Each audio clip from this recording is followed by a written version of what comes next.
ನಮಸ್ಕಾರ. ನನ್ನ ಹೆಸರು ರಿಯಾಜ್ ಗುರು ಅಂತ. ಏನಿವತ್ತು ನಮ್ಮ ಕಾಂಗ್ರೆಸ್ ಆಫೀಸಲ್ಲಿ NSU ಡಿಸ್ಟ್ರಿಕ್ಟ್ ಎಕ್ಸಿಕ್ಯೂಟಿವ್ ಮೀಟಿಂಗ್ ಅಂತ ಇಟ್ಕೊಂಡಿದ್ರು. ನೂತನವಾಗಿ ನಮ್ಮ ನಿಹಾಲ್ ಅವರು ಜಿಲ್ಲಾ ಅಧ್ಯಕ್ಷರಾಗಿದ್ದಾರೆ ಮತ್ತು ಜಿಲ್ಲಾ ಕಮಿಟಿ ಎಲ್ಲ ಫಾರ್ಮ್ ಮಾಡಿದ್ದಾರೆ. ಇವತ್ತು ಮುಳಬಾಗಿಲಲ್ಲಿ ತಾಲೂಕು ಪ್ರೆಸಿಡೆಂಟ್ ಹರಿಗೆ ನೇಮಕ ಮಾಡಿದ್ದಾರೆ. ಎರಡನೇ ಬಾರಿ. ಲಾಸ್ಟ್ ಟೈಮು ನಮ್ಮ ಕಮಿಟಿಯಲ್ಲಿ ಹರಿ ಅವರಿದ್ದರು. ಈ ಸತಿನೂ ಹರಿ ಅವ್ರಿಗೇ ಚೆನ್ನಾಗಿ ಆಕ್ಟಿವ್ ಆಗಿದ್ದಾರೆ, ಕೆಲಸ ಮಾಡ್ತಾರಂತ ಹರಿ ಅವ್ರಿಗೆ ನೇಮಕ ಮಾಡಿದ್ದಾರೆ.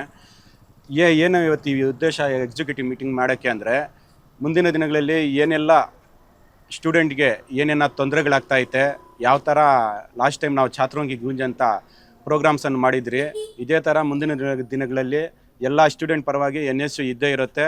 ನಾವೆಲ್ಲ ನಿಮ್ಮ ಪರವಾಗಿದ್ದೀರಿ ಅಂತ ಹೇಳೋಕ್ಕೆ ನಾವು ಯಾವ ಥರ ಸಂಘಟನೆ ಮಾಡಬೇಕು ಮತ್ತು NSU ಪಾತ್ರ ಏನಿರುತ್ತೆ ನಮಗೆ ಅಂತ ಎಲ್ಲರಿಗೂ ಎಕ್ಸಿಕ್ಯೂಟಿವ್ ಮೀಟಿಂಗ್ ನಮ್ಮ ಜಿಲ್ಲಾಧ್ಯಕ್ಷರ ನೇತೃತ್ವದಲ್ಲಿ ಮಾಡಿದ್ದಾರೆ. ನೂತನವಾಗಿ ಪ್ರಾರಂಭವಾಗಿರುವ ಶ್ರೀವೇಣು TVS ಶೋರೂಮ್ನಲ್ಲಿ TVS ಕಂಪನಿಯ ಎಲ್ಲಾ ರೀತಿಯ ಪೆಟ್ರೋಲ್ ಮತ್ತು ವಿದ್ಯುತ್ ಚಾಲಿತ ಬೈಕ್ಗಳಿಗಾಗಿ ಎಂದೇ ಭೇಟಿ ನೀಡಿ. ವಿಳಾಸ ಬೈಪಾಸ್ ರಸ್ತೆ, ಮಾರುತಿ ನೆಕ್ಸಾ ಕಾರ್ ಶೋರೂಮ್ ಪಕ್ಕ, ಕೋಲಾರ.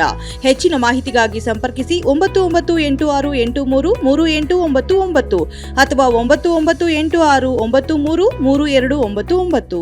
ಮುಂದಿನ ದಿನಗಳಲ್ಲಿ ಏನು ಎಲೆಕ್ಷನ್ಸ್ ಬರ್ತಾ ಐತೆ, TP, ZP ಮತ್ತು CMC ಎಲೆಕ್ಷನ್ಸು ಮತ್ತು 1.5 ವರ್ಷ ಆದಮೇಲೆ ML ಎಲೆಕ್ಷನ್ನು, ಅದ್ರ ಬಗ್ಗೆ ನಾವು ಯಾವ ಥರ ಪ್ರಿಪೇರ್ ಆಗಬೇಕು ಮತ್ತು ಕಾಲೇಜ್ಗಳಲ್ಲಿ ಯಾವ ಥರ ಸಂಘಟನೆ ಮಾಡಬೇಕು, ಪ್ರತಿಯೊಂದು ಕಾಲೇಜು ಓಡಾಡಿ ಜಿಲ್ಲಾಧ್ಯಕ್ಷರು ಮತ್ತು ಆ ಅಸೆಂಬ್ಲಿಯಲ್ಲಿ ತಾಲೂಕು ಅಧ್ಯಕ್ಷರುಗಳು ಹೋಗಿ ಅಸೆಂಬ್ಲಿ ಕಮಿಟಿ ಮಾಡಬೇಕು, ಕಾಲೇಜ್ ಕಮಿಟಿ ಮಾಡಬೇಕು ಎಲ್ಲ ಕಾಲೇಜಲ್ಲಿ. ಬರೋ ದಿನಗಳಲ್ಲಿ ಇಷ್ಟರಲ್ಲೇ ಎಲೆಕ್ಷನ್ ಅನೌನ್ಸ್ ಆಗುತ್ತೆ. ಕಾಲೇಜ್ ಎಲೆಕ್ಷನ್ನು ಕಾಲೇಜ್ ಪ್ರೆಸಿಡೆಂಟ್ ಮಾಡೋ ಮುಖಾಂತರ ಎಲ್ಲರಿಗೂ ಯೂತ್ ಕಾಂಗ್ರೆಸ್ಸು ಮತ್ತು NSU ವತಿಯಿಂದ ಯಾವ ಥರ ನಾವು ಸಂಘಟನೆ ಮಾಡ್ಕೊಂಡು ಬರಬೇಕಂತ ಇವತ್ತು ವಿಶೇಷವಾಗಿ ಎಕ್ಸಿಕ್ಯೂಟಿವ್ ಮೀಟಿಂಗನ್ನು ಜಿಲ್ಲಾ ಅಧ್ಯಕ್ಷರ ನೇತೃತ್ವದಲ್ಲಿ ಮಾಡಿದ್ರಿ.